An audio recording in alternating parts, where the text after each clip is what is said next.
Tekken 8's full base roster has finally been revealed, and it's fine, for the most part. It's much better than 7's starting roster at the very least. Tekken may just be the longest running 3D fighting game series ever made. Virtua Fighter and Dead or Alive have had dead periods in various stages of their existence, unlike Tekken. There's rarely a time where we've gone several years without a new Tekken in some way, shape, or form. So before Tekken 8 comes out, let's take a look at each major release in the series up to this point. This is the Tekken Anthology on Backlog Challenger.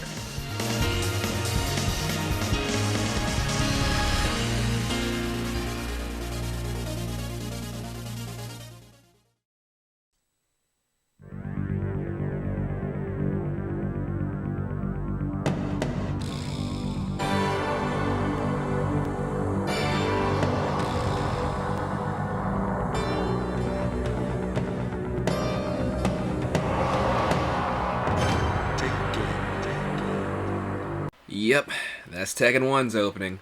I never saw this one as a kid. No, this is the one I remember.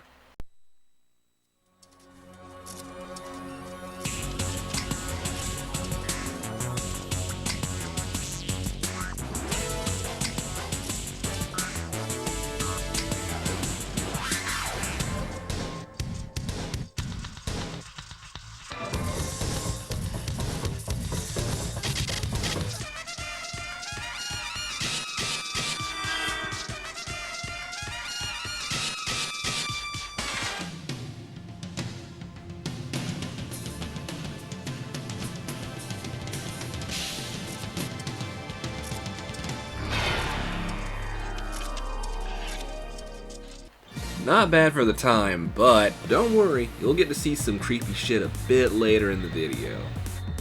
Before Tekken became Tekken, it was originally called Rave War, which sounds cool, but not as cool as Tekken, at least in my opinion.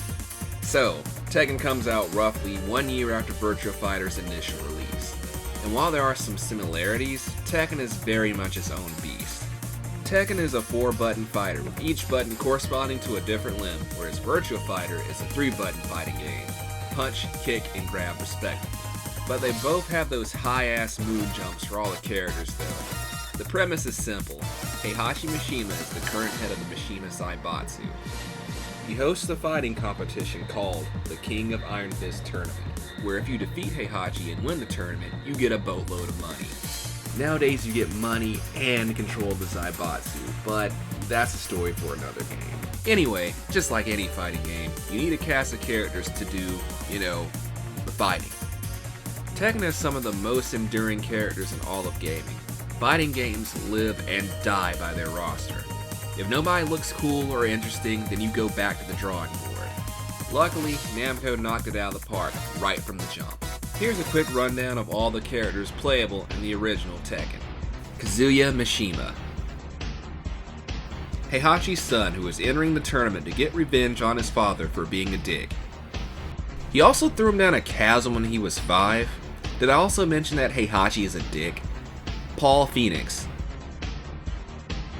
an American brawler who has a rivalry with Kazuya. He's in the tournament to fight stronger opponents.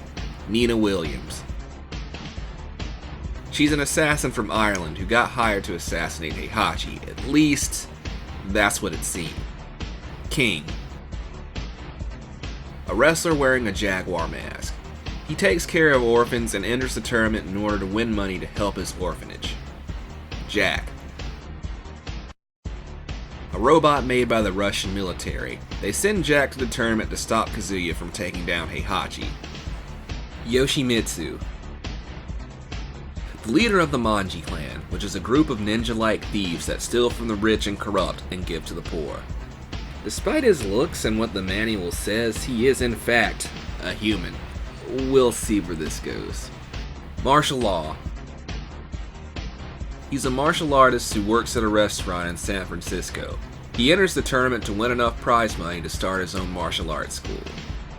Michelle Chang, the daughter of one of Heihachi's former employees and a Native American woman. She enters the tournament to get revenge on Heihachi after she learns that Heihachi had her father killed. She carries her mother's pendant with her in battle. This is Tekken's base roster, but there's another set of fighters competing in the tournament as well. You have Lee Chaolan, Kazuya's adoptive brother. Heihachi was impressed with his street fighting skill as a child and took him in to give Kazuya a rival. Some call him the silver-haired devil. Anna Williams, Nina's younger sister. While they both learned the same techniques from their parents, their father was always more affectionate towards Nina, mostly because she had an aptitude for being an assassin. That and their father was an asshole to begin with. Armor King, a rival from King's days as a rookie in pro wrestling. King accidentally injured Armor King's eye in a match, and he's been out for revenge ever since. Kuma, Heihachi's pet. Kuma was an abandoned cub that Heihachi raised and eventually decided to teach martial arts. Ganryu. He was once a promising young champion of the sumo world, but his unacceptable conduct outside the ring leads him to a life of crime and gambling. Kunimitsu. An excommunicated Manji clan member. She enters the tournament to track down the treasure Heihachi wanted from some Native Americans a while back so she can steal it for herself. Prototype Jack. Heihachi hears about Russia sending Jack after him, so he gets a hold of their prototype and pits it against the regular Jack. Wang Jinrei. An elderly martial artist who was once a close friend of Heihachi's father, Jinpachi. He supports Heihachi but is unaware of his corrupt actions. More on Jinpachi later. So, you have 16 fighters in total, 17 if you count Heihachi. Quite a robust selection for an early 3D fighting game. One thing that wasn't quite as robust was the number of modes available in Tekken. Yep, that's all you got, was an arcade mode, versus mode, and options. That's it. Since it's their first game in a genre that's still in the early stages of 3D, they can be forgiven.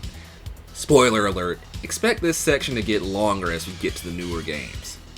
So, now that leaves us to the last section of our video, the tournament itself. How did it all go down? Kazuya defeats Lee at some point in the tournament. Kunimitsu tries to steal Michelle's pennant but is beaten by Michelle.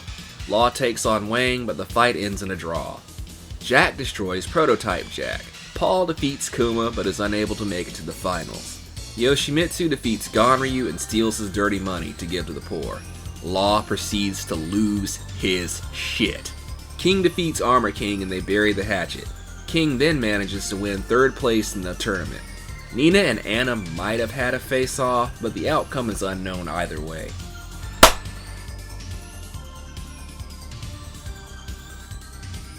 And lastly, Kazuya defeats Heihachi and throws him off a cliff, thus winning the tournament. He celebrates. And that's Tekken in a nutshell. All that's really left to discuss are the endings, which are cracked out as hell. I'm just showing the goofiest parts of each one. Technically, all these are canon, so there's nothing to really analyze as far as that goes.